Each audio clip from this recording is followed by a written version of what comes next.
welcome Larry Everest. Okay, what's going on in Iraq? How did things come to this? Where do our interests lie in the interests of humanity? And what must we do? So I think people realize that things are changing quickly in Iraq. You know, here's a map of the Middle East. Here's Iraq. On June 10th, there had been fighting with Shia tribal forces of the Ba'ath regime, as well as rather Sunni, various Sunni forces, tribes, as well as Islamic jihadists and fundamentalists, particularly this Islamic State of Iraq and the Levant. They call it ISIL or ISIS. This had been going on up in the northwest of Iraq for some time. And it was partly as a result of the aftermath of the U.S. invasion and occupation, and partly it was also fueled by the war in Syria. But on June 10th, ISIS, as well as probably other forces, took over the city of Mosul in northern Iraq. This is a city of over 1 million people, mixed ethnicity, the capital of the province up here. The Iraqi army fled, and since that time, the ISIS forces have taken over other towns.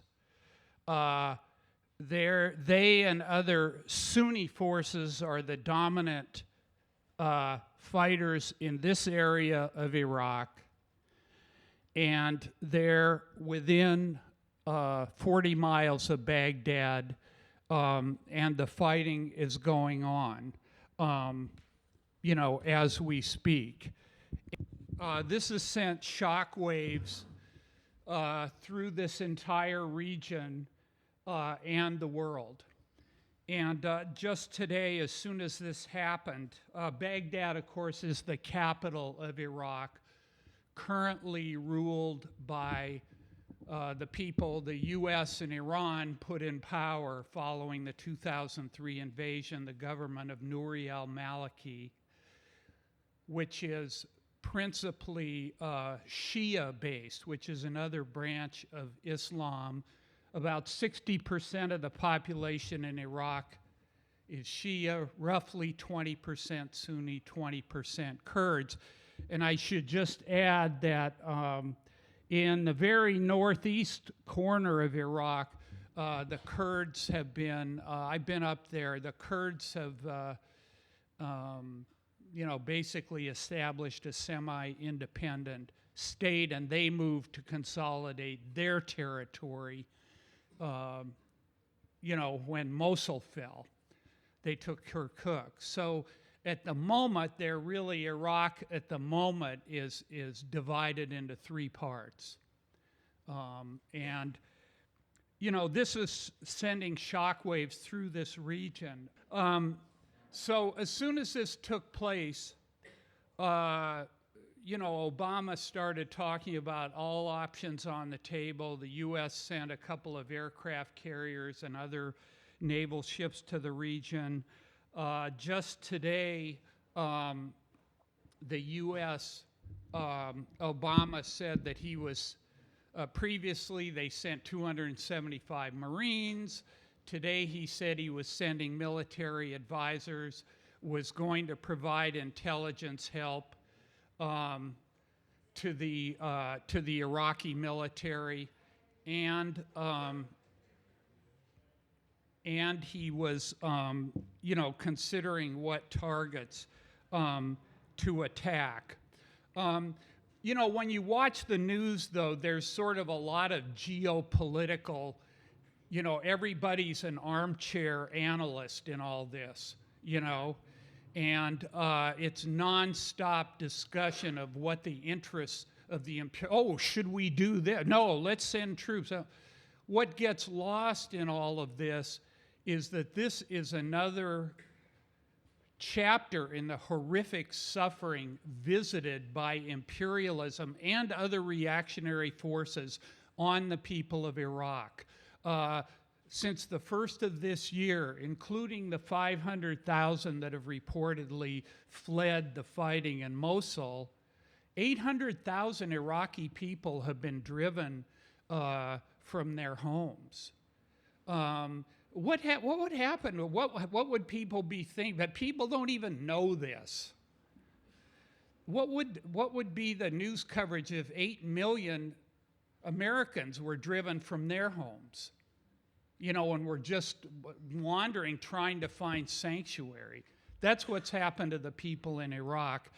And look, the other horror is this Islamic fundamentalist ISIL, because in the areas under their control, they've attacked other religious groups. There's reports they've shot and murdered prisoners that they've taken, and also Sunnis have been murdered by the Malaki government, and they impose a very strict version of Islam that forces women to cover, not go outside their homes without permission, and so on. So this is another horror.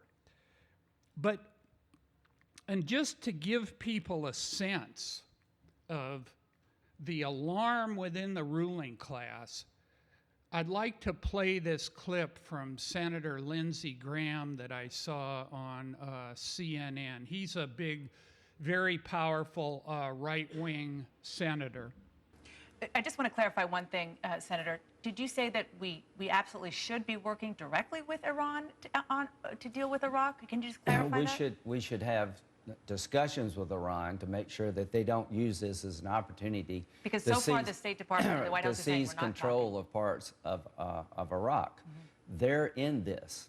They're already on the ground. We need to put a red line with Iran. You know, you can help stabilize. How do you do that? Well, you just sit down and talk with them. We need to get Turkey involved. I'm sorry, it's sort of hard for me to believe that I'm hearing a Republican saying sit down and talk with Iran. Do you realize what's happening here?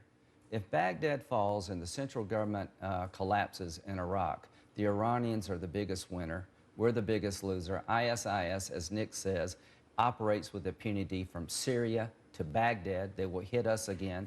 They will march on Jordan. Three things very quickly. Put American air power into the game. These guys are not 10 feet tall. Stop the advance on Baghdad. Get people on the ground that the Iraqis trust. Malaki must go. Get a new government in place, right? And hit Syria. If you don't deal with Syria in a coordinated fashion, maybe with Turkey, regional Sunni Arab states, you'll have this happen all over again in Iraq.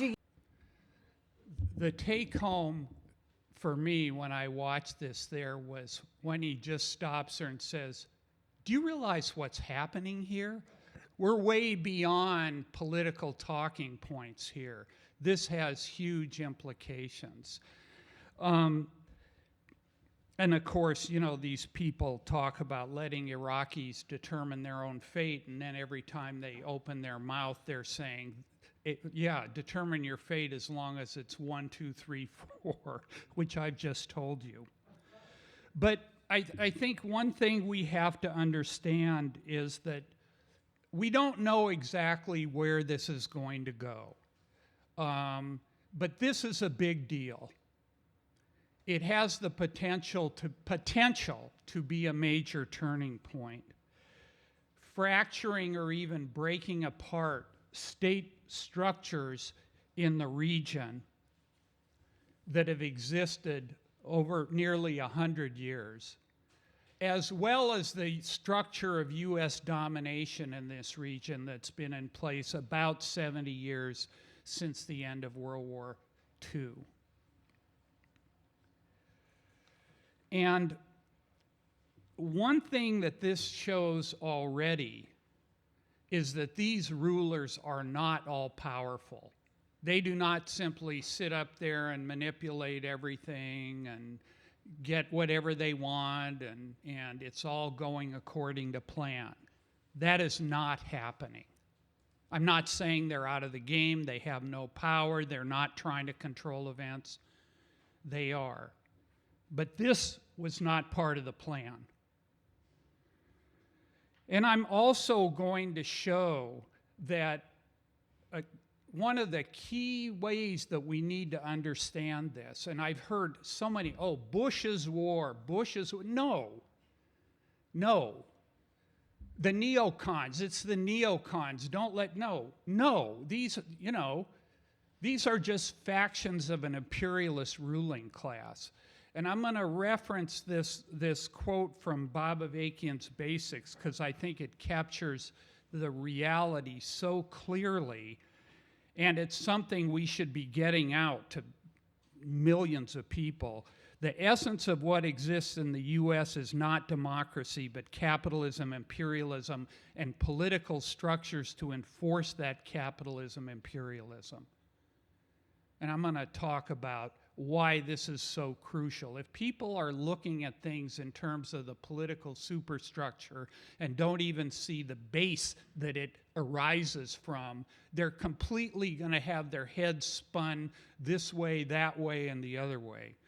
And then the next thing that he says is what the US spreads around the world is not democracy, but imperialism and political structures to enforce that imperialism. And the Middle East is a textbook case of that. So this is what we're dealing with. It's totally illegitimate. But as these events show, there's an urgent need and a real possibility for revolution to bring in a radically different and much better world. All this is not necessary. This is not human nature. This is not centuries old, religious. This is not the will of God that's happening here. This is a product of imperialism and its many different impacts on the world. But that possibility will only be realized if we act with urgency now. As the new issue of Revolution put it, and I encourage everybody to read this editorial. Prepare the ground, prepare the people, and prepare the vanguard. Get ready for the time when millions can be led to go for revolution, all out, with a real chance to win. So let's first start with, whose fault is this? And how did we get here? So why don't we roll the current leader of the empire? Over the past decade, American troops have made extraordinary sacrifices to give Iraqis an opportunity to claim their own future. Unfortunately, Iraqis' leaders have been unable to overcome too often the mistrust and sectarian differences that have long been simmering there. And that's created vulnerabilities within the Iraqi government as well as their security forces. This just is one of the most outrageous chauvinist lies one can imagine. And this is being repeated night after night in editorials all over the place. The US tried to do good, and these goddamn Iraqis, they just made a friggin' mess of this. Of course, there's the chauvinist and racist subtext to all this, Well, okay, Mr. Obama, what has America done for Iraq? Let's we'll take a little sliver of history. I mean, people can read my book and get a lot more. I went there in 1991. Here's what I saw in terms of what America had done for Iraq. The powers that be knew that if people saw what the war was doing to Iraq, like we saw what America's war did to Vietnam, support would shrink, yellow ribbons would hit the ground, and storms of protest would fill the streets.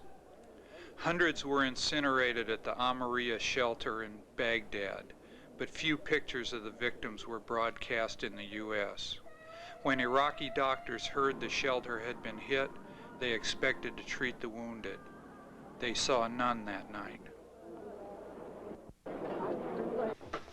I kept on saying, where are they? And he said, there is none.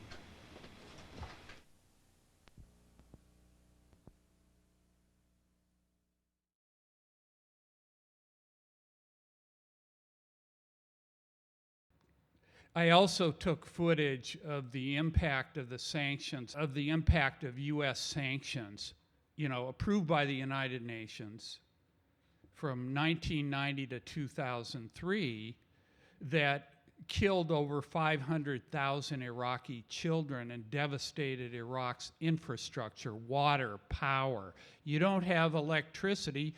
How do you run medical equipment and water pumps and generators? And as I was going through there, I mean, I had a camera about not even it's a small handheld camera. Where were the journalists there? I mean, I was just going around filming stuff. Where was NBC? No place to be found. They do not want people to see the pictures of what this government actually does to people around the world. They saw what happened when they did that in Vietnam. They don't want to show those kind of pictures again because it really hurts their freedom of action. And they have great necessity. They're not just habitual liars. They have tremendous necessity to act in the Middle East and to try to win the public over to acquiesce in that. And that's why they won't show the effects of it. But look, let's talk about the 2003 invasion that Obama was praising. How many Iraqi people died as a result of that invasion? Not directly, but also indirectly because of the destruction of the means of life. Between 650,000 and 1.4 million people. We ever hear that figure on the nightly news? How many people were driven from their homes? 4.5 million until this. How many injured? 4.2 million. The U.S. did the Iraqi people a favor of putting in power a government of reactionary Shia fundamentalists who went after their opponents with electric drills and tortured them with U.S. knowledge. How many investigations were there into the death toll of Iraqis in this conflict? Well, it's the same number as the number of mentions Barack Obama made of the suffering of the Iraqi people when he declared victory and said the last U.S. troops were going out. And it also happens to be the same number of U.S. officials who were prosecuted for war crimes and crimes against humanity for their conduct in Iraq. 0. And that's one of the things that I'm going to keep returning to is this sickening American chauvinism that again is constantly promoted in the population, that American lives count. Oh, 12 million people were killed and 3 Americans, you know. You've heard those disaster reports. You know, we are being trained to think like American imperialists. And we've got to break with this because the interests of the people who happen to live in this country are the same as the people of Iraq or Vietnam or other oppressed people. Our interest is in emancipating humanity, not supporting an imperialist system that is not only waging these wars, but is destroying the environment, destroying the very fabric of life and committing all sorts of other atrocities, including shooting our youth down in the streets or locking them up in prison. And I do have to say, just think about this. Everybody has followed the great alarm that the ruling class, all of a sudden everybody's on TV 24/7. Did they react like that when this latest report came out saying we have 15 years to stop the environmental catastrophe or it's going to be too late? Did we see them getting on airplanes and flying all over the world and demanding action? And no. No, which is an illustration of why this whole political and economic system is bankrupt, and nothing good is going to come from it as long as it exists, and it keeps proving it over and over and over again. But look, I talked about 1990, I talked about 2003, and I know that a lot of people, maybe not in this room, but a lot of people out there, yeah, but 2003 was Bush's war. Sanctions were bad, but you know, at least we weren't going to war and invading and occupying under Bush. Well, look, I could, under Obama, right. I get them mixed up, I'm sorry.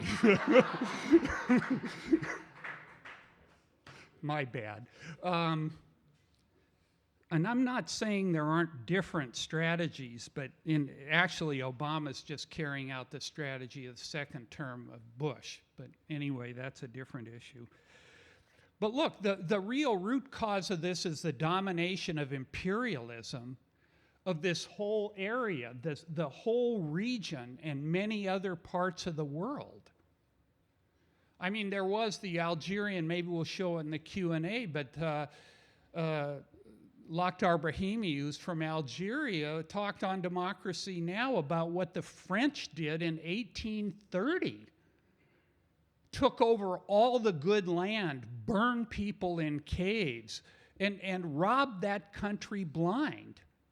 That's what they've done to the entire Middle East for the last 100 years. You know, the most lucrative investment the British Empire had was in southern Iran, right near where it meets Iraq, in the Anglo-Persian or Anglo-Iranian oil company, now known as BP. The very first place the U.S. invested in oil in the Middle East was in Iraq. You know, so they've plundered this entire region, particularly after when the U.S. took over from the French after World War II. And it's left the Middle East, which, after all, does have one of, I mean, just on capitalist terms, I'm not trying to get into the environmental, whether petroleum, obviously, humanity's got to get off fossil fuels, you know. But in terms of a lucrative commodity, oil is it, and the people in that region have been left impoverished. Because And the Democrats and the Republicans have gone along with it. Every single one of them has supported this. And this has led to far more suffering, even, than just what we're talking about. This is decades and generations. And again, let's go back to this analysis. What the U.S. spreads around the world is not democracy, but imperialism and political structures to enforce it.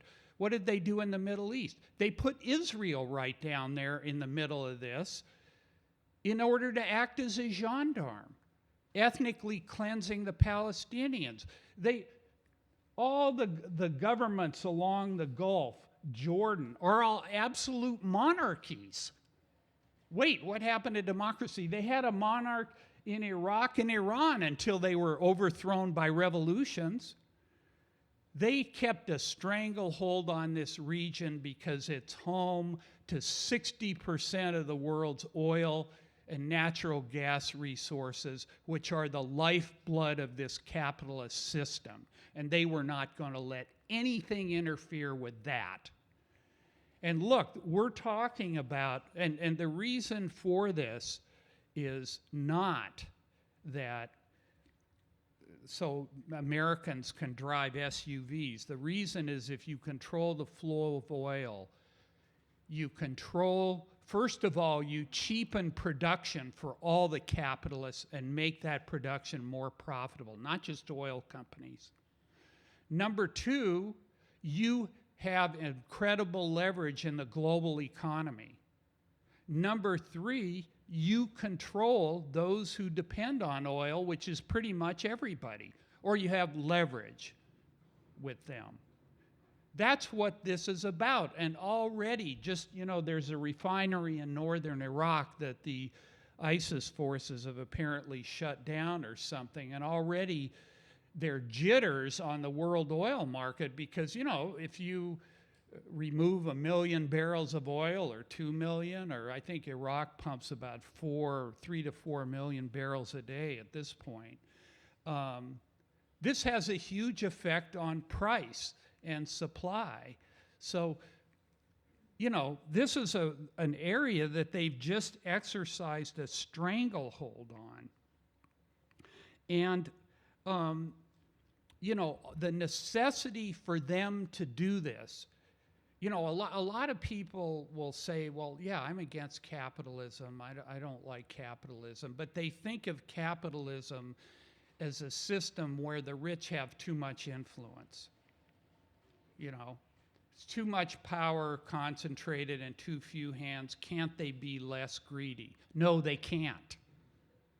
Because what's at the root of this is the actual dynamics. Capitalism is a system of private property where the capitalists are in a life and death competitive struggle to accumulate profit, reinvest it, and accumulate more or perish. And this goes on between companies. It goes on between countries, like this is partly what's happening with Russia and the US and China and the US right now. That's the nature of the system, and a key element of that is dominating and subordinating countries of the third world. So people aren't just impoverished, but their whole economies are twisted. I've been in Iran and Iraq, and they're one product economies. Oil. This isn't all around. I'm not saying there isn't any other kind of industry or any other kind of development, but in terms of foreign exchange, these are 60 to 80% of the foreign exchange is from petroleum. That's like a one-crop economy. This is highly distorted development, and this is why in the imperialist countries where roughly 20% of the world's population lives, and this is changing. There are changes going on in all this with China and India and so on. But basically, for many, many decades, about 20% of the world's populations controlled 80% of the wealth. So when rather than calling these neocon wars or Bush wars, I feel we should just say, oh, this is a war for private property-based competitive accumulation of capital and strategic advantage. That's what we ought to call it, because that's actually where it comes from. And look, this is why we say it needs revolution, because it isn't just this or that group. I mean, if you didn't have to have a revolution and you could change things, that'd be a lot easier. But you can't, because it's rooted in the whole essential structure of this country. So when Obama talks about the American interests, he's talking about the interests of this system of exploitation and oppression. And look, I can stand up here for hours and tell you one horror after another these people have committed. I mean, I mentioned a few in terms of Iraq. That's what they're talking about. That's what they're talking about defending and protecting. And really, I was sort of thinking of it. It's like they set up the equivalent of a slave plantation in the Middle East. And when they get up there and talk about how are things in the Middle East, or how is the U.S. doing in the Middle East, it's like two plantation owners talking about, well, how is your plantation doing? They're not talking about how the slaves are doing. They're talking about whether or not they're maintaining control and making money off the lives and the blood and the bones of people. That's what they're talking about. And I have to say that it pisses me off when people keep going on and on about the neocons. You know, Bill Clinton wasn't a neocon, and he murdered 500,000 children in Iraq. And his Secretary of State said it was worth it. So don't tell me this, oh, it's the neocons. You know, that's just another excuse to vote for the Democrats, to be a tail on the Democrats. So anyway, from 1945 to about 2000 or so, it just seemed like this region was just locked in place. You know, that it was just suffering without end. But there were all these contradictions were building up because, look, when the U.S., for the U.S. to dominate this area, they were fending off nationalists. They were suppressing communists and revolutionaries. They were contending with different rival powers. They were seeking to enforce this and develop this order of exploitation. There were all sorts of contradictions developing, you know, from the revolution in Iran in 1979, I was there shortly after that, to the war in Afghanistan that went on from 1979 to 1988, the collapse of the Soviet Union. All of this was creating a situation in which the U.S. rulers, and it was not just the neocons, felt like their grip on this region was eroding. And Bush himself said, years of pursuing stability, and by that he meant just keeping these monarchs, not allowing any reform, any daylight, any breathing room, just locking down this region or trying to. Years of pursuing stability to promote peace had left us with neither. So the imperialists had necessity to try to transform this region. And this is what this, and they had what they considered to be opportunity. And this is what was unleashed after September 11th, 2001, in terms of the war on terror. This wasn't just some stupid lunatic thing. Now, it didn't work out as planned, which shows how contradictory their system is. But they had a logic they were pursuing. The main logic was that since the Soviet Union no longer existed, they wanted to lock in their global supremacy as the world's sole imperialist power. That's crucial because you don't want any other big powers.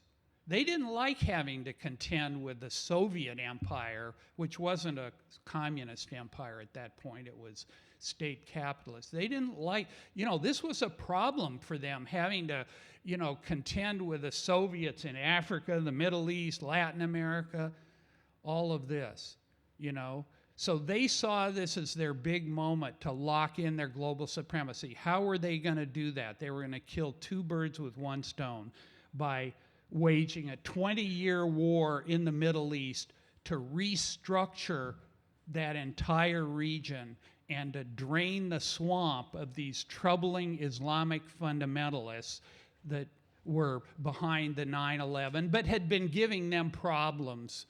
And I will get into this in a few minutes in other parts of this region. And they envisioned doing this rapidly. First, they were in Afghanistan, didn't leave many troops. Then they went after Iraq. And then they had hoped to continue Libya, Syria, Iran. And again, who voted for? All the Democrats voted for this. Yeah, Obama didn't because he wasn't in Congress at that point. He wasn't in the Senate. You know, if you're out of office and you're out of power, it's easy to, oh, no, I'm not for that. You know. Hillary Clinton voted for it. John Kerry voted for it. And look, let's just be clear. Anybody who knew anything about Iraq, I document this in the book, knew Saddam Hussein was not a threat. In fact, Colin Powell and Condoleezza Rice in 2001 told the Congress he wasn't a threat. They'd been disarmed. Everybody knew this, you know. But again, lies and lies and lies. But you know, here's the problem. This thing really did not go according to plan, because what they had wanted to do was turn Iraq into this sort of new kind of neo-colonial platform where they're going to open up Iraq for, they're just going to clear the deck and start, present at the creation. This is why they got rid of the army, to deal a death. They had a logic to what they did based on their necessities. Why did they get rid of everybody? Oh, they shouldn't have gotten rid of the Iraqi army. They shouldn't have done that. If they had done it, we wouldn't be in the mess. Well, they had a logic to what they were doing. They wanted to deal a death blow to Arab nationalism, number one. Number two, they wanted to set up a Shia regime in Iraq that was pro-US to undercut the legitimacy of the Iranian regime. And they thought they'd get rid of all this state control that the Ba'athis had and open Iraq up for business. In other words, U.S. imperialism. I mean, they had maps of who was bidding for what oil contracts and all the rest of this. That they would, on this basis, they would make Iraq a dynamic element and a magnet in the region. It'd increase Iraqi oil production. That would help on the whole world market. It would give U.S. capital, a golden opportunity to get in there, because foreign capital was kept out by Saddam Hussein, to a significant degree. And it would be a place where the U.S. had military bases, so they could pursue this whole rapid fire restructuring. But what happened? Number one, it was a profound jolt for them to first come in and wage war and then destroy the state structure. What happened? A civil war started with the Sunnis, who had been excluded, and this whole thing fueled Islamic fundamentalism and outrage and anger. They were forced to put in, their first plan was to airlift these exiles into Baghdad and just install them, the loyal puppets. And then they come to find out people don't, who are these clowns? They had no political party, no organization, no standing. So they were forced to turn to these Shia parties that had existed in Iraq for decades and had organization, and the fact that they were a more strong and coherent force reflected the influence of Iran and the growth of Islamic fundamentalism. So that was one thing. Why did they do this occupation so quickly and on the cheap? In other words, they didn't have 500,000 troops occupying, because it was part of a bigger strategy of running the table and doing it quickly. And because of the economic contradictions of imperialism. The U.S. wasn't the dominant global economic power in the same way that it had been in the 50s and 60s. And then there's good old-fashioned hubris and arrogance, which these people in their jobs, they do need a lot of that. But then it bites them in the ass, I mean, Gates, I just read Robert Gates's book, Duty, and at the end he says, we have never once understood where we're going to use force, and we've had we were oblivious to how little we knew, and we knew nothing about the conditions we were going into. You know, but again, all of this is, and what did this do in the region? This fueled tremendous anger, and it led to a rivalry. It sharpened the rivalry between Saudi Arabia and Iran. Why? Because the Sunni regime in Iraq, which had been holding Iran in check, was overthrown, and a Shia government was put in power. And so during this whole period, what was going on, and I'm going into this because I'm trying to give people a sense of the many layers of contradiction that this system generates and that create huge problems for it. The climate crisis is having so after 2003, we have the shock waves of the invasion and occupation of Iraq, but then there's the global climate crisis that's taking a huge toll in Syria and other countries in the Middle East. In 2008, there's both the economic crisis globally and a food crisis. Then the appearance of U.S. power is being weakened tremendously. It's not able to really control things in the way it wants in Iraq, and then is forced to say that it's going to leave the region. And this creates political and ideological jolts in the fabric of this structure. You know, people don't rise up against something if they think it's just this solid wall with no cracks and no daylight. It's been there forever, it'll be there forever, get used to it. But when people are suffering more and more, and then these walls start to crack, then you get the Arab Spring in 2011. And look, any of these things we can dissect more. But one thing I wanted to get into in particular is that this horrific dynamic, which, you know, we describe this way. And this is between the clash between imperialism and Islamic fundamentalism. And just to be clear, I want to be clear, when I say Islamic fundamentalism, I'm not talking about somebody who's a Muslim, just, you know, a believer. That's not what I'm talking about. I'm not saying Islamic fundamentalism is somehow of a different character than Christian fundamentalism, and we have some Christian fundamentalists in this country, and they're Jewish fundamentalists doing horrible things in Israel. Any of these religions applied literally is a horror.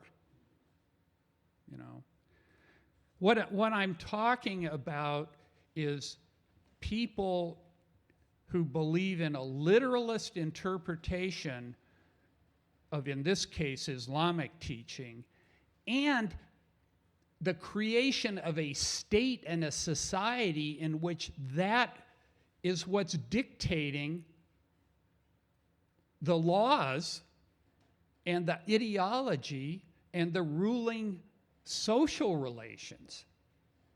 In other words, where you don't have separation of church and state, like supposed to exist in this country, but it's being eroded all the time. In other words, you have a theocracy. That's what, when I say Islamic fundamentalism, that's what I'm talking about. And yes, there are different trends and different fractions of this, but the imposition of religious rule. So what we see here in contention with jihad on the one hand, or this Islamic fundamentalism, and Mac world, Mac crusade, in other words, imperialism on the other, are historically outmoded strata among colonized and oppressed humanity up against historically outmoded ruling strata of the imperialist system. These two reactionary poles reinforce each other, even while opposing each other. If you side with either one of these outmodeds, you end up strengthening both. And then, this is from Basics and Bob Avakian. And then he goes on to say, while this is a very important formulation, it is crucial to understanding much of the dynamics driving things in the world in this period. At the same time, we have to be clear about which of these historically outmodeds has done the greater damage and poses the greater threat to humanity. It is the historically outmoded ruling strata of the imperialist system, particularly the U.S. imperialists. And what we are seeing today in Iraq is a very unfortunate but textbook case of why the truth of what's being said here. Two reactionary forces reinforce each other, and if you side with one, you strengthen the other one. You support Obama doing drone strikes, that strengthens Islamic fundamentalism.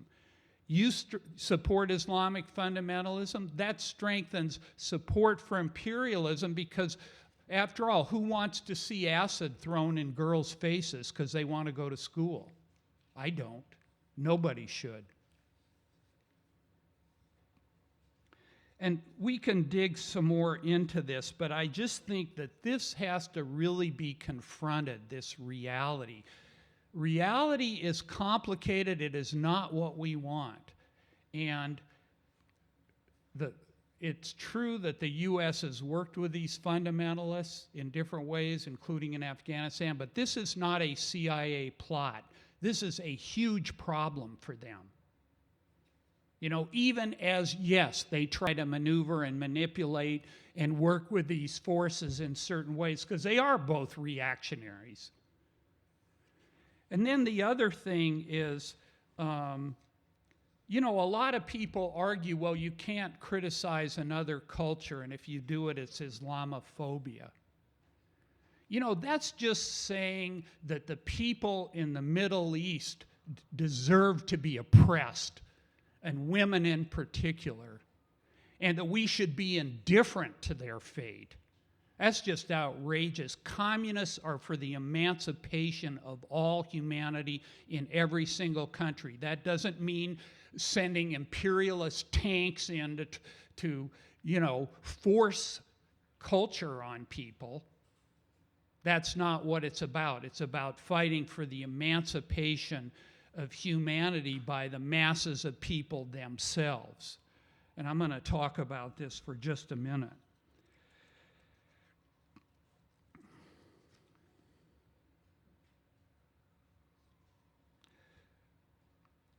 So I'm going on a little bit.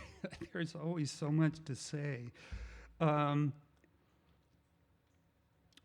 I just want to sort of turn to what we can do now. I would like to talk, one of the things that I think that people should be clear about, and we can talk more about in the Q&A, is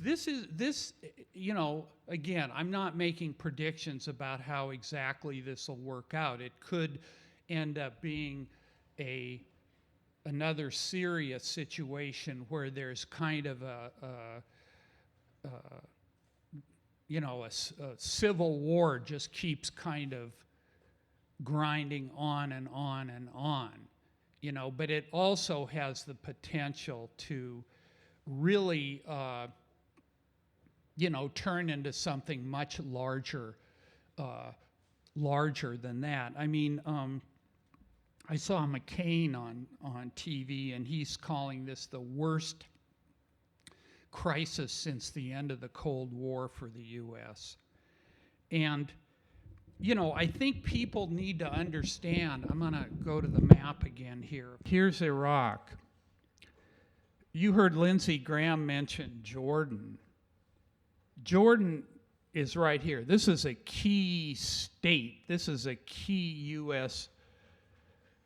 ally, put in power by the CIA, by the way, and very important to Israel, in Israel's security, and to Saudi Arabia.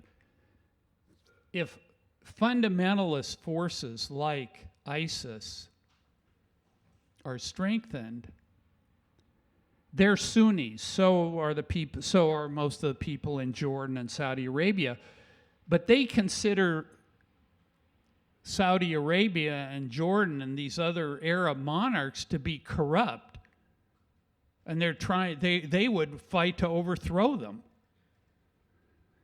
And Jordan is incredibly fragile because of millions of refugees from Syria and Iraq. And think about it, the U.S., what kind of crisis would be provoked if the U.S. felt it had no choice but to send massive ground troops to secure the oil fields in eastern Saudi Arabia, or to preserve the king of Jordan? What would that do to the pivot to Asia? What would that do to the U.S.'s ability to push Russia back? You know, what would that do in terms of this war-weary U.S. population? And what kind of political turmoil would that create? And as all this is happening, there's also bitter infighting within the U.S. ruling class. I mean, when these people get up there and call each other names, it's not a game. I mean, there's grandstanding and what have you. Saudi Arabia is a monarch. It's an absolute monarchy with extreme polarization of wealth. I mean, it's a rotten edifice here. You know, if Saudi Arabia went down, the shock waves to the global economy, I mean, again, you know, it's hard to predict with any certainty, but what, $10 a gallon for gas? I mean, I don't know. You know?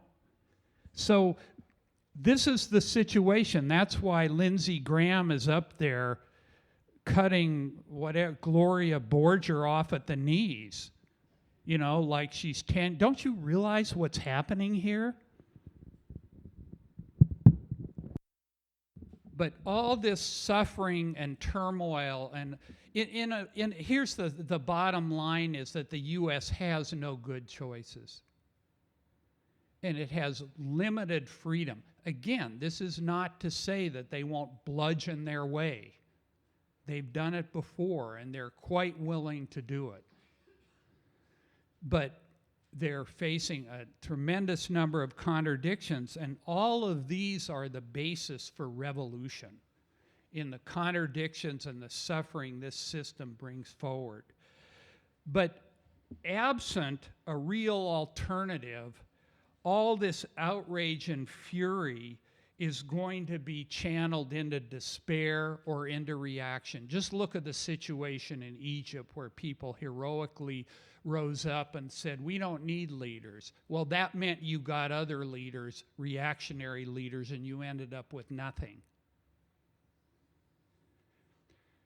And the single most important thing people need to know now is that there's actually another way that things could be. There's actually a viable and visionary and scientific understanding of how to make revolution and how to create a vibrant, liberatory, and much better society and world. And that's why we promote Bob Avakian's new synthesis of communism. You know, this is something that really urgently needs to get out to the Middle East. It is online. It's in Arabic. It's in Turkish. It's in Farsi. Farsi, the language of Iran and parts of Afghanistan. Is it German, you said? Okay. It's in several languages. Spanish. you know, this is a concise summary of this new synthesis of communism and an introduction. And this is the kind of thing that we need to be spreading so that people feel that there's another way. It doesn't have to be a choice between imperialism or reactionary fundamentalism. There's actually a way out, because let's face it, right now, a lot of the young people, they're just so angry at what they are seeing being done, they'll get with anyone who's fighting it. You know? Even if they don't start out as religious people. And you can understand that. The U.S. goes in and destroys Iraq and then gets up there and lectures them about how stupid they are and preparing to commit more military atrocities and to support a reactionary Shia government that's massacred Sunnis. You know, most of the people that fled Mosul, by the way, were more afraid of what the Malaki reaction was going to be in terms of just indiscriminate bombing than they were even of the Sunni forces. So you can see that. So this is really why, a key reason why it's so, and look, what's the deal here in the U.S.? Most people think revolution's impossible, communism failed, there's no, the best we can do is choose between the lesser of two evils, and then we keep wondering why we get evil, you know. And all we can think of is to think, well, at least Obama isn't Bush, as Obama destroys the environment just as fast as Bush did. He just talks a better game so that you think he's a good guy and he's trying to help. And so you sit on, not you here, but people sit on their keisters and don't get outraged by all this. You know? He, in many ways, has done more harm than Bush by paralyzing people. So again, people need to, and look, nobody's saying just get with this, don't bother. No, people need to find out about this, read about it. This needs to be a poll that is debated throughout society. This is this BA Everywhere campaign to make this happen, raise big money, make this happen throughout society, because there's never been a greater urgent, you know, you can practically say in human history that there be an alternative to the trajectory we're on, given the climate crisis. And here's another thing. Think about this. The U.S. is willing to wage war to protect its right to burn fossil fuels and destroy the environment. Think about that one. Talk about a cause for revolution. But I want to end with this article that was in Revolution. And it's sort of calling on us to envision what it means to prepare the ground, prepare the people, and prepare the vanguard to get ready for a time when millions can go for revolution all out with a real chance to win. And let's not forget, let's just keep in our mind how fast Tunisia and Egypt went, the rulers were overthrown when nobody thought that, nothing's going to happen. There are only 10 people out here demonstrating. Yeah, well, that was last week. This week, there are hundreds of thousands. If there's a situation where BA Everywhere, the campaign to raise big money to spread the word on the vision and leadership of Bob Avakian, the leader of the Revolutionary Communist Party USA, is reaching out to millions with the word that there is a conception of and leadership for a whole new world. If tens of thousands are being inspired and organized to actively stand up against and resist the glaring outrages of mass incarceration of Black and Latino peoples, and where thousands more are taking action against the enslavement and degradation of women, and different terms are being said around these outrages, if Revolution newspaper and revcom.us is reaching hundreds of thousands and then millions, if the party itself, the Revolutionary Communist Party, is becoming known and seen as a leading force at the forefront of the struggle for a whole new world, and all these are mixing and meshing in people's mind, then this would greatly increase the potential to change how literally millions see this world and what is desirable and what's possible. And that would be profoundly interacting with all these shocks and jolts and these crises that this system's going. And that puts you in a position to have a real chance to actually,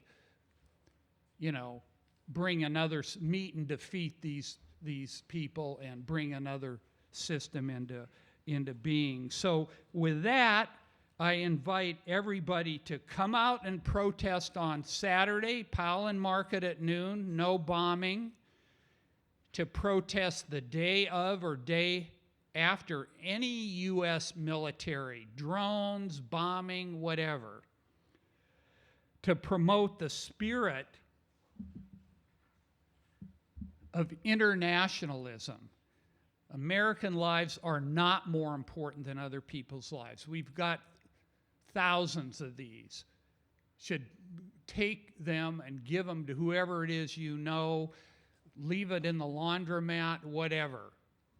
Stop thinking like Americans.